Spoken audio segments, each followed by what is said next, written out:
I usually like episodes that are jam-packed with information, but the saddest part about it is that for the most part, it doesn't feel like they're the most fun episodes per se, but I still try to make them fun. But at least in this episode, I'll try and see if I can give a mix of both. So this episode is going to involve a little bit of cheating, a little bit of toxicity, and hopefully whatever it is that I say in both of those situations isn't too bad or too boring that you fall asleep. Because on the off chance that you actually do, you might end up missing the part where I bring up someone talking about the patriarchy.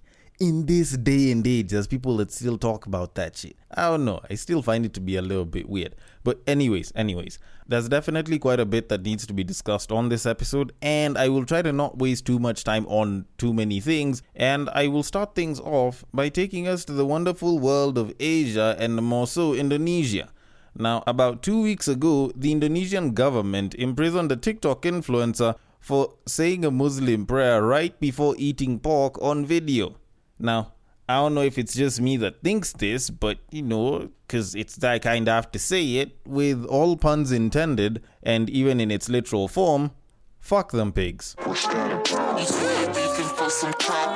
Now, I know some people have almost like this desire, I don't know if I can call it a fetish or if it's just something that they really, really like seeing, where they see TikTok influencers busy like being apprehended by the government or like receiving some form of justice, quote unquote, because of something that they did that, the person that watches the TikToks might not entirely approve of. But like in this particular situation, it seems a little bit weird because in this particular situation, it's not like pork is illegal to eat and being Muslim isn't illegal either.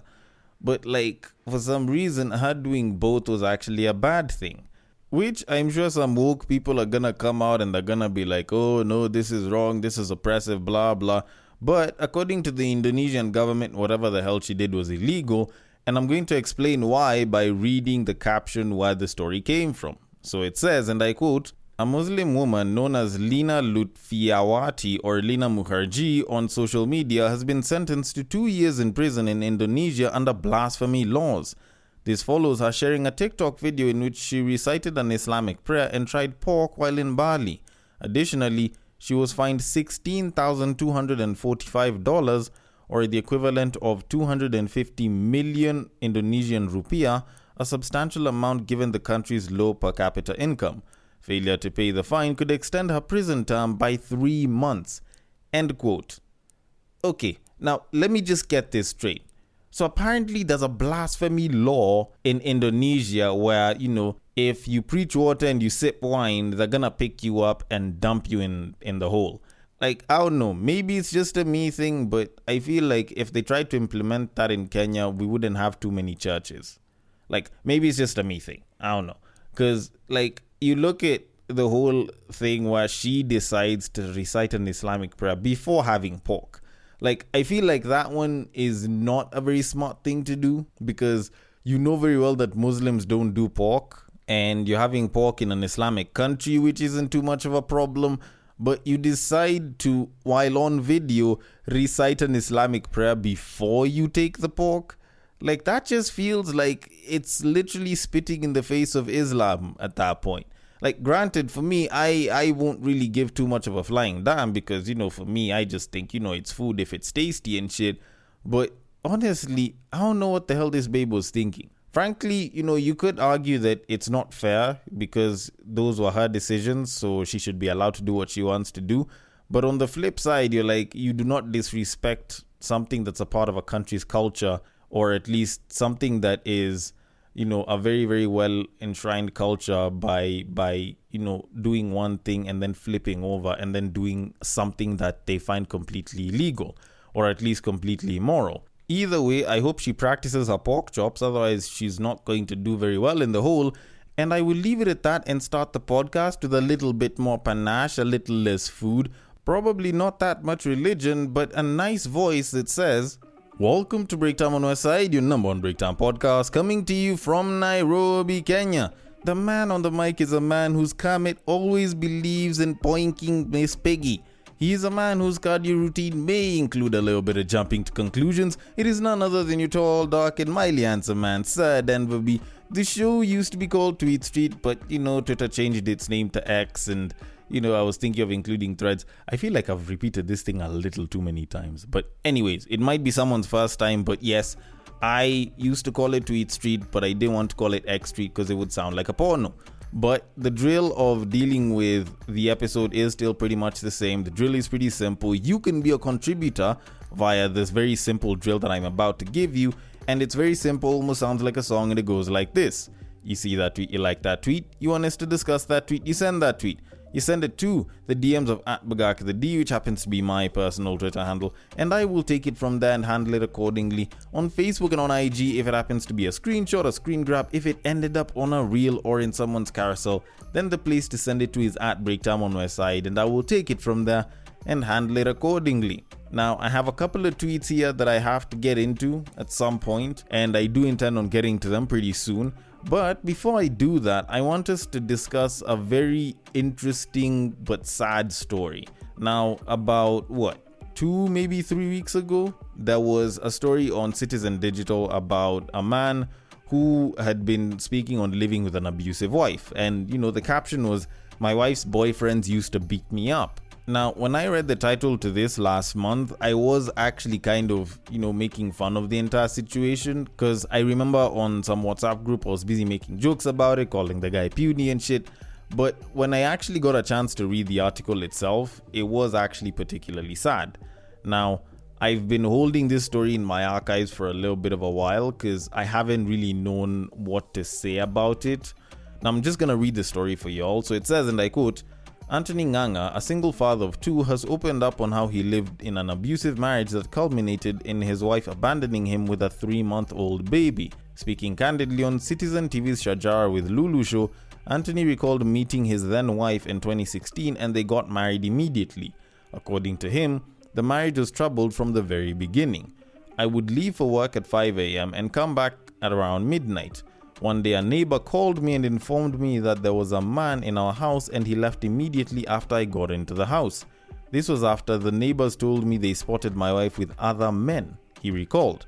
"She started drinking and I would meet her holding hands with other men on the road, and every time I asked they would attack me," he added. Anthony stopped sharing his bed with his wife and moved into their children's bedroom. Then one day the wife informed him that she was done with their marriage and left. She took the children with her but returned them in the morning, including the one that was 3 months then. I begged her to stay, especially for the last one who I believed needed her mother, and she refused," he said. Juggling work and raising his 2 children became a challenge for him, causing him to lose many job opportunities because of the children. He recalls how they could not afford food or house rent and sometimes would end up being homeless. "I would leave my children unattended and go look for work, and this used to worry me a lot. Sometimes I would come home with nothing, forcing me to give them water because I did not have food for them," he said. Nganga started falling sick and he was not aware of what was ailing him. According to him, he weighed 28 kilograms and his hair had started falling off. Let me just end quote it there, because I know that, the rest of the story is about how him discovering he's HIV positive, but the wife and the kids were negative, and he thought that apparently he got it because he was saving some people during an accident and, he had wounds and shit. But anyways, all of that said and done. Now, of course, initially I was busy making fun of the fact that this guy was busy being whooped by the wife's boyfriends. But now, reading this story, having read the entire article, I can say that my initial reaction to his situation was a little bit harsh and a little bit insensitive. Now, granted, there are definitely things that need to be picked up, and I feel like there are some things that were just ignorantly done.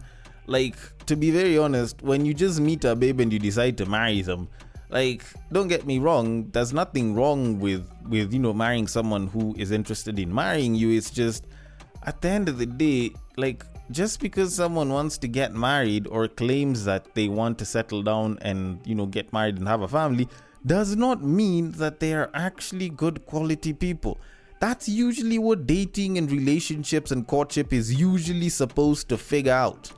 That's what's always been there as the safety net that came after the whole thing with arranged marriages. Because arranged marriages worked because the parents and the relatives would do the due diligence, it'll do the background checks, and if the family works out, that, they're good, they have a good reputation, then, they can go and push for the marriage. Even though you don't necessarily gel with a babe or you have issues with them, the family will come together to sort it out. And for the most part, it's not that bad. But now, for us who aren't doing arranged marriages, that's what dating and courtship is supposed to be about. It'll allow you to do background checks. It'll allow you to learn from the other person, so that if you find that you're not compatible with each other, or the person is just a piece of shit, like in this case, then you can avoid getting into a commitment that is as important in your life as marriage. Then also you still decide to have kids with this person after you can already see that they're a piece of shit right after the marriage is started. Like, damn.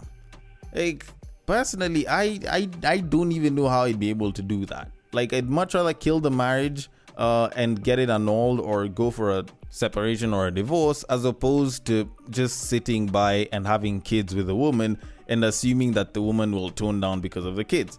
Because in as much as, yes, kids do create actual shifts in the lifestyles of a lot of people, it doesn't mean that you can turn something that's absolutely bad into absolutely good, or even good. Like, I don't think that change is that drastic. But with that said, I feel like this guy probably should have dated for a little bit longer. He sounds like he just got to a point in his life where he was like, yo, I need to look for a wife. And then someone was like, yo, I know someone who wants to get married. How about you guys meet up? And if you guys can gel together in like 2 days, then yeah, sure, why not get married? But like, if you do get to a point where from the marriage you can see that the person's a piece of shit, I'd advise that you just leave. Of course, I'm speaking a lot of this out of my ass because I'm not married yet. I haven't gotten married. I haven't even started the process of trying to get a wife or anything. But all in all, I believe just for your safety as a guy, for the sake of your dignity and your ego, which is very important, you should probably avoid someone who is extremely problematic before you marry them. Hell, even before you date them if you can. Like, that's just what I believe. Although, then again, I might be wrong about this shit, so I'll leave it at that and I will move things on to the tweets. So, on to our very first case of this episode. Now, this was in relation to controversial opinions about cheating in relationships. So, there was a lady who said, and I quote, "Cheating is the glue that holds relationships together, especially for us women. For our relationships to survive, we must cheat. And it has absolutely nothing to do with the love we have for our partners. It's barely personal." End quote. Now, when this babe posted this tweet up, she actually did receive quite a bit of backlash from guys, and I don't think that most of the guys that were losing their shit actually understood what she was doing. I think the babes picked up on it pretty well because a lot of guys have said such things. But the reality of it is she was pretty much just trolling guys, because a lot of guys do say shit like this when it comes to talking about relationships. Because for some reason, I believe that there's a lot of guys that like to find a way to justify the fact that they will cheat or the fact that they want to cheat. Personally, I cannot tell you whether that's supposed to be something that you should be doing or you shouldn't be doing. All I know is I do not endorse cheating on this podcast. And even more than that, personally, I don't even know if I'd have the guts to tell someone that I love, someone that I claim I care for and I have full affection for, that a man should be allowed to cheat, or cheating is the glue that holds relationships together, or for relationships to survive today, we must cheat. Like, I don't even know how to explain that to someone with a straight face. Hell, even without a straight face, even just having the confidence to go and say that to someone that you claim that you love is incredibly difficult. At least for me. I don't know where other dudes get the kind of energy to say that. Personally, I don't have it.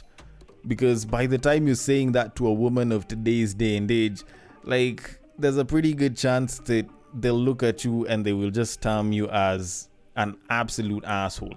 And for the most part, I believe that a lot of guys who cheat, it's not that they would survive better in a polygamous relationship or even a polyamorous one, not unless if, they're the only one in the relationship being polyamorous. Because at the core of how they cheat and, them cheating, there's a shit ton of selfishness. And for the most part, they're just trying to bang every fine babe they can because they have an opportunity to bang a fine babe that they'd want. Like, it's not even about trying to have multiple wives or some shit. Like, even though they had 2 or 3 wives, they would still be fucking around. I personally believe that there's a lot of guys who cheat like that, and even though you gave them an open relationship, they would still fuck around in a very, very stupid way. But then again, I could be wrong about that, and I always welcome your feedback and your criticism to it. But for now, I'm gonna leave it at that. I'll probably pick up cheating back in a little bit and move it on to our very next tweet. So it was posted up by a woman, and she said, and I quote, "Patriarchy instills in men the consistent desire to disagree with anything a woman says." End quote. Now, I'm not gonna lie, it's not like I'm in full agreement with whatever it is that she said, but considering that me flat out disagreeing will sort of fuel whatever comment she's made about the patriarchy, I'm just going to debate it instead of actively disagreeing with it. So, you're telling me that the patriarchy, which is supposedly this group of men that lead and run the world and possibly oppress women, is going to, have this desire to constantly disagree with women, and yet they've been running for decades and decades and decades.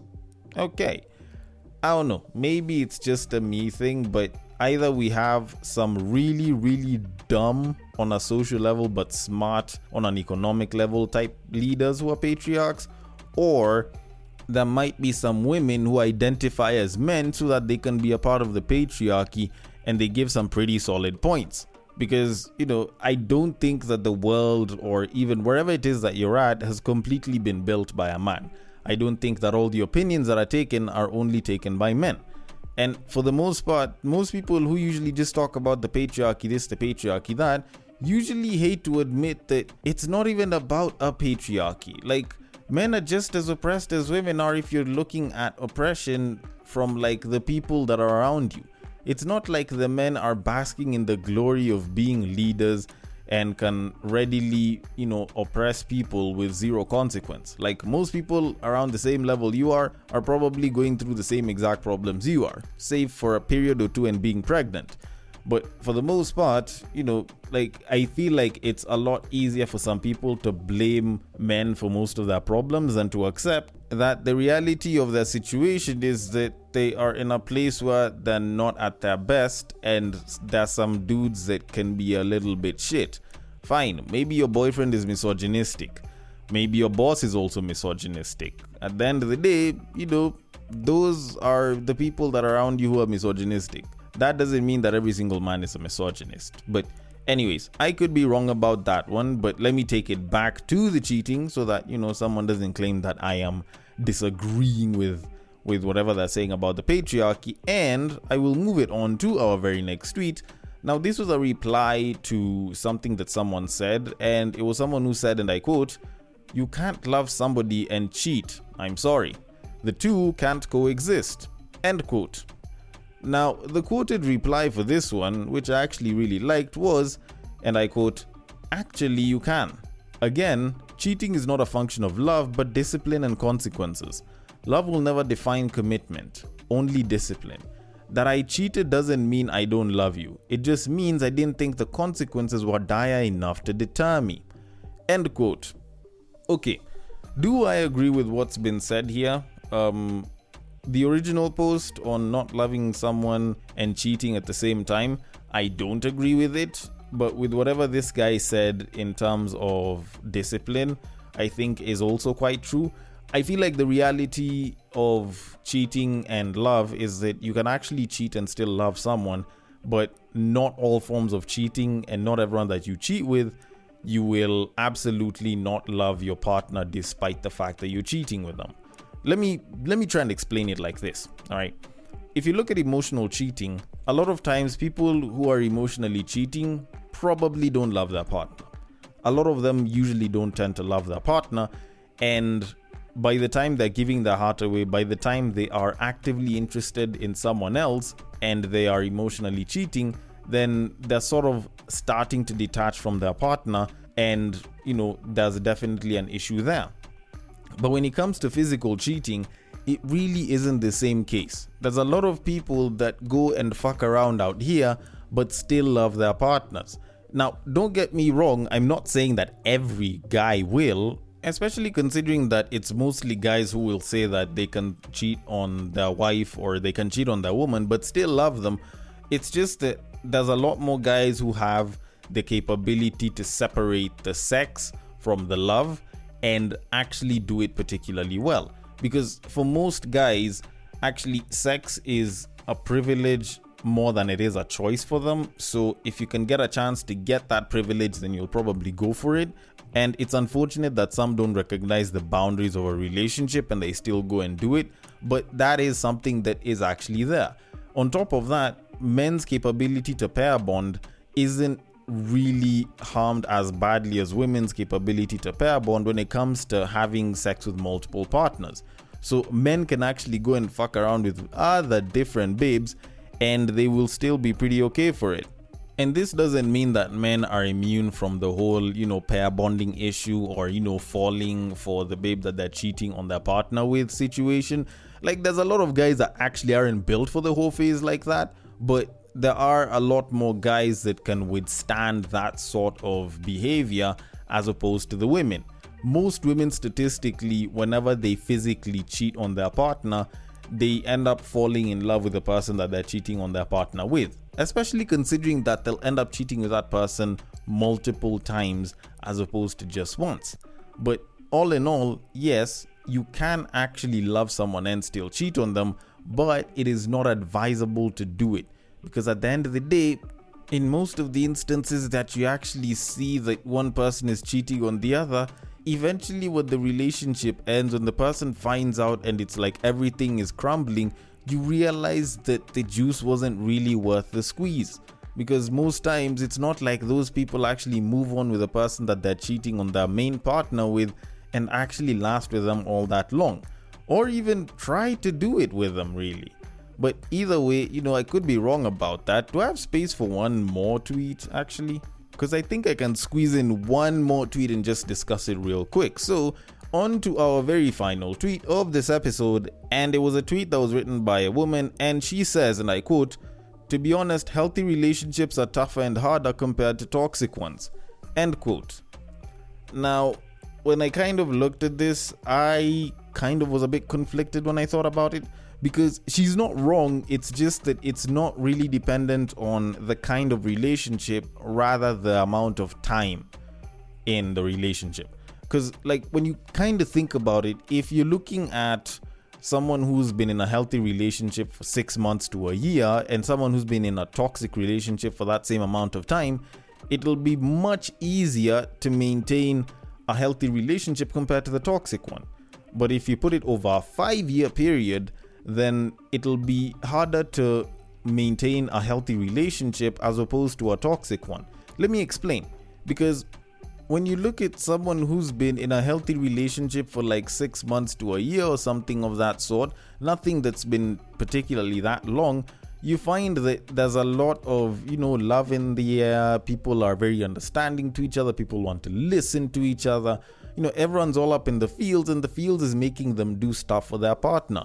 And they're very comfortable making certain compromises here and there for the sake of them having a partner that they genuinely love and care about.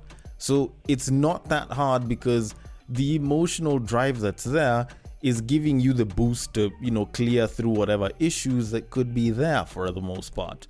But if you're in a toxic relationship, y'all will be fussing and fighting and having issues and breaking each other's hearts. And that, if you are from, say, a healthy relationship, can take quite a bit of time to adjust to. Not that it's a good thing, but you will take time to adjust to that if you are in a toxic relationship, because I don't believe that toxicity is all the same in every relationship. Then there's going to be that bit of adjustment as well. But after you've gone through that for the first 2-3 years in a toxic relationship, you kind of start to get used to how that person behaves and how all of that toxicity kind of works. If you're in a healthy relationship, the feelings start to go away. You guys now have to start dealing with reality. And then now that's when you find that emotional drive isn't there anymore. You guys will start fighting over certain things that you thought that you were comfortable with, but you're really not. Whatever red flags you decided to let go of at the initial stage will now start rearing the ugly heads, And as opposed to the emoji size that you had initially, at this point now they will look like the full-size flag of China.